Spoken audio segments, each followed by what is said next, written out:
Psychologue atypique, épisode 86. 15 étapes pour se reconstruire après un diagnostic d'autisme. Étape numéro 4, développer une identité autiste positive. Alors, je suis un psychologue qui a reçu un diagnostic d'autisme à l'âge de 59 ans.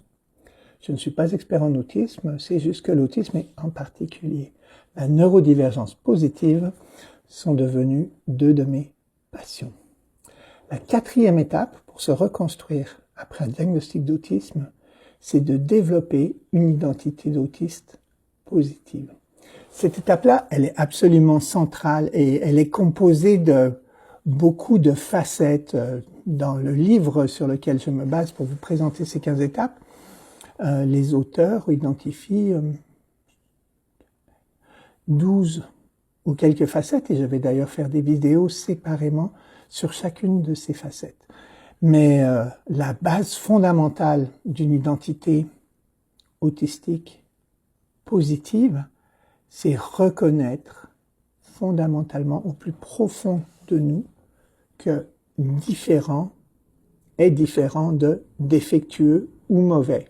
Ça n'est pas parce que nous fonctionnons différemment que nous sommes défectueux, défectueuses, ou que nous sommes mauvais ou mauvaises, ou que nous sommes des sous-humains ou des humains inférieurs, ou des personnes qui sont fondamentalement handicapées dans leur capacité à être humains ou humaines. Nous ne sommes pas des handicapés émotionnels, nous ne sommes pas des handicapés cognitifs, nous ne sommes pas des handicapés physiques, même quand nous vivons avec des dyspraxies.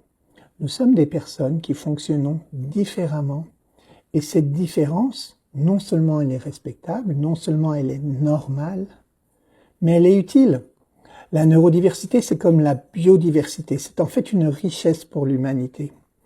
Il y a une proportion d'autistes absolument énorme qui a contribué aux plus grandes avancées de la technologie humaine.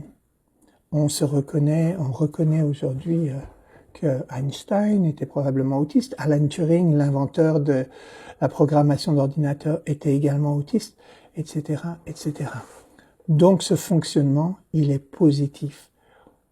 Et il nous incombe de développer une identité autistique positive. Sans ça, nous resterons toujours prisonniers de l'idée que notre différence ou prisonnière est un défaut. Cool, non ?